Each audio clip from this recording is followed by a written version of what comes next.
السلام علیکم۔ حضور صلی اللہ علیہ وآلہ وسلم کا ارشاد ہے، مجھ پر درود شریف پڑھ کر اپنی مجالس کو آراستہ کرو کہ تمہارا درود پاک پڑھنا بروز قیامت تمہارے لیے نور ہوگا۔ زبردست عالم و محدث اور مشہور تابع بزرگ حضرت سیدنا سفیان ثوری رحمۃ اللہ تعالیٰ علیہ سے مروی ہے کہ مرنے والا ہر چیز کو جانتا ہے، حتیٰ کہ غسال سے کہتا ہے، تجھے خدا عزوجل کی قسم، تو غسل میں میرے ساتھ نرمی کر۔ اور جب وہ اپنے جنازے کی چرپائی پر ہوتا ہے، اس سے کہا جاتا ہے، اپنے بارے میں لوگوں کی باتیں سن۔ امیر المومنین حضرت سیدنا عمر فاروق اعظم رضی اللہ تعالیٰ عنہ روایت کرتے ہیں، نبی پاک صلی اللہ علیہ وآلہ وسلم کا فرمان عبرت نشان ہے، مردہ جب تخت پر رکھا جاتا ہے اور اسے لے کر ابھی 3 قدم ہی چلے ہوتے ہیں کہ وہ بولتا ہے، اور اس کے کلام کو انسانوں اور جنوں کے علاوہ اللہ تعالیٰ جسے چاہتا ہے سنواتا ہے۔ مردہ کہتا ہے، اے میرے بھائیوں اور اے میرا جنازہ اٹھانے والو، تمہیں دنیا دھوکے میں نہ ڈال دے جیسا کہ مجھے ڈالے رکھا، اور زمانہ تمہارے ساتھ نہ کھیلے جیسا کہ میرے ساتھ کھیلا۔ میں نے جو کچھ کمایا وہ اپنے ورثہ کے لیے چھوڑا۔ اللہ عزوجل قیامت کے دن مجھ سے حساب لے گا اور میری گرفت فرمائے گا، حالانکہ تم لوگ مجھے رخصت کرتے اور مجھے پکارتے، یعنی میرے لیے روتے ہو۔ جیتنے دنیا سکندر تھا چلا، جب گیا دنیا سے خالی ہاتھ تھا۔ اس وقت کیسی بے بسی ہوگی جب روح جسم سے جدا ہو چکی ہوگی۔ وہ عالم کس قدر بے بسی کا عالم ہوگا جس وقت بیش قیمت کپڑے اتارے جا رہے ہوں گے، غسال نہلا رہا ہوگا، لٹھے کا کفن پہنایا جا رہا ہوگا۔ کیسی حسرت کی گھڑی ہوگی جب جنازہ اٹھایا جا رہا ہوگا۔ وہ دنیا جسے سنوارنے کے لیے عمر بھر بھاگ دوڑ کی تھی، جس کی خاطر راتوں کی نیندیں اڑائی تھیں، طرح طرح کے خطرے مول لیے تھے، حاسدین کے رکاوٹیں کھڑی کرنے کے باوجود بھی جان لڑا کر دنیا کا مال کماتے رہے تھے، خوب دولت بڑھاتے رہے تھے۔ جس مکان کو مضبوط تعمیر کیا تھا، پھر اس کو طرح طرح کے فرنیچر سے آراستہ کیا تھا، وہ سب کچھ چھوڑ کر رخصت ہونا پڑ رہا ہوگا۔ قیمتی لباس کونٹی پر ٹنگا رہ جائے گا، کار ہوئی تو گیریج میں کھڑی رہ جائے گی، کھیل کود کے آلات، عیش و طرب کے اسباب اور ہر طرح کا مال سامان دھرا کا دھرا رہ جائے گا۔ اس وقت مردے کی بے بسی انتہا کو پہنچے گی، جب اس کو روشنیوں سے جگمگاتی عارضی خوشیوں سے مسکراتی دنیائے ناپائیدار کے فانی گھر سے نکال کر اندھیری قبر میں منتقل کرنے کے لیے اس کے ناز اٹھانے والے اس کو کندھوں پر لاد کر سوئے قبرستان چل پڑیں گے۔ حضرت سیدنا عمر بن عبدالعزیز رضی اللہ تعالیٰ عنہ ایک جنازے کے ساتھ قبرستان تشریف لے گئے۔ وہاں ایک قبر کے پاس بیٹھ کر غور و فکر میں ڈوب گئے۔ کسی نے عرض کی، یا امیر المومنین، آپ رضی اللہ تعالیٰ عنہ یہاں تنہا کیسے تشریف فرما ہیں؟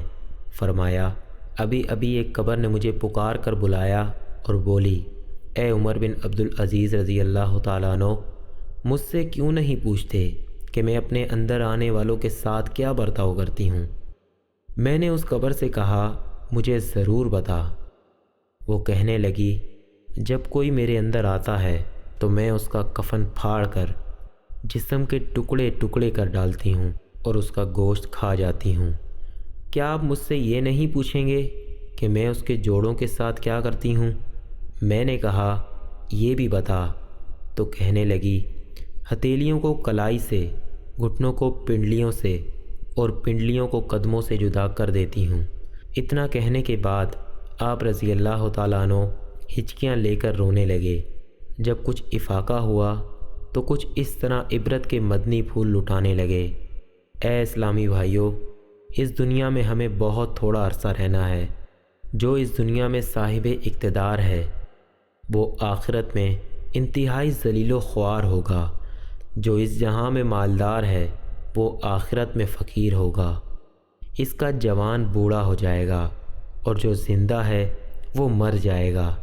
دنیا کا تمہاری طرف آنا تمہیں دھوکے میں نہ ڈال دے، کیونکہ تم جانتے ہو کہ یہ بہت جلد رخصت ہو جاتی ہے۔ کہاں گئے تلاوت قرآن کرنے والے؟ کہاں گئے بیت اللہ کا حج کرنے والے؟ کہاں گئے ماہ رمضان کے روزے رکھنے والے؟ خاک نے ان کے جسموں کا کیا حال کر دیا؟ قبر کے کیڑوں نے ان کے گوشت کا کیا انجام کیا؟ ان کی ہڈیوں اور جوڑوں کے ساتھ کیا برتاؤ ہوا؟ اللہ عز و جل کی قسم، جو بے عمل دنیا میں آرام دہ نرم نرم بستر پر ہوتے ہیں، لیکن اب اپنے گھر والوں اور وطن کو چھوڑ کر راحت کے بعد تنگی میں ہیں، ان کی اولاد گلیوں میں دربدر ہے، کیونکہ ان کی بیواؤں نے دوسرے نکاح کر کے پھر سے گھر بسا لیے، ان کے رشتہ داروں نے ان کے مکانات پر قبضہ کر لیا اور میراث آپس میں بانٹ لی۔ ان میں بعض تو خوش نصیب ہیں جو قبروں میں مزے لوٹ رہے ہیں، جبکہ بعض ایسے ہیں جو عذاب قبر میں گرفتار ہیں۔ افسوس اے نادان، جو آج مرتے وقت کبھی اپنے باپ کی، کبھی اپنے بیٹے کی، تو کبھی سگے بھائی کی آنکھیں بند کر رہا ہے۔ ان میں سے کسی کو نہلا رہا ہے، کسی کو کفن پہنا رہا ہے، کسی کے جنازے کو کندھے پر اٹھا رہا ہے، تو کسی کو قبر کے تنگ و تاریک گڑھے میں دفنا رہا ہے۔ یاد رکھ، کل یہ سب کچھ تیرے ساتھ بھی ہونے والا ہے۔ کاش مجھے علم ہوتا کہ کون سا گال قبر میں پہلے سڑے گا۔ پھر حضرت سیدنا عمر عبدالعزیز رضی اللہ تعالیٰ عنہ رونے لگے اور روتے روتے بے ہوش ہو گئے، اور ایک ہفتے کے بعد اس دنیا سے تشریف لے گئے۔ حضرت سیدنا امام محمد بن محمد غزالی علیہ رحمہ فرماتے ہیں، باوقت وفات حضرت سیدنا عمر بن عبدالعزیز رضی اللہ تعالیٰ عنہ کی زبان پر یہ آیت کریمہ تھی، جس کا ترجمہ یہ ہے: یہ آخرت کا گھر ہم ان کے لیے کرتے ہیں جو زمین میں تکبر نہیں چاہتے، اور نہ فساد، عاقبت پرہیزگاروں ہی کی ہے۔ حضرت سیدنا عمر بن عبدالعزیز رضی اللہ تعالیٰ عنہ کی یہ رکت انگیز حکایت عقل مندوں کے لیے زبردست تازیانہ عبرت ہے۔ حضرت سیدنا امام محمد بن محمد غزالی علیہ رحمہ فرماتے ہیں، عین جانکنی کے عالم میں کسی نے خلیفہ عبد الملک بن مروان سے پوچھا، اس وقت آپ خود کو کیسا پا رہے ہیں؟ جواب دیا، بالکل ویسا ہی جیسا کہ قرآن مجید کے 7ویں پارے میں سورۃ الانعام کی آیت نمبر 94 میں اللہ تعالیٰ نے فرمایا ہے، اور بے شک تم ہمارے پاس اکیلے آئے جیسا ہم نے تمہیں پہلی بار پیدا کیا تھا، اور پیٹھ پیچھے چھوڑ آئے جو مال و متاع ہم نے تمہیں دیا تھا۔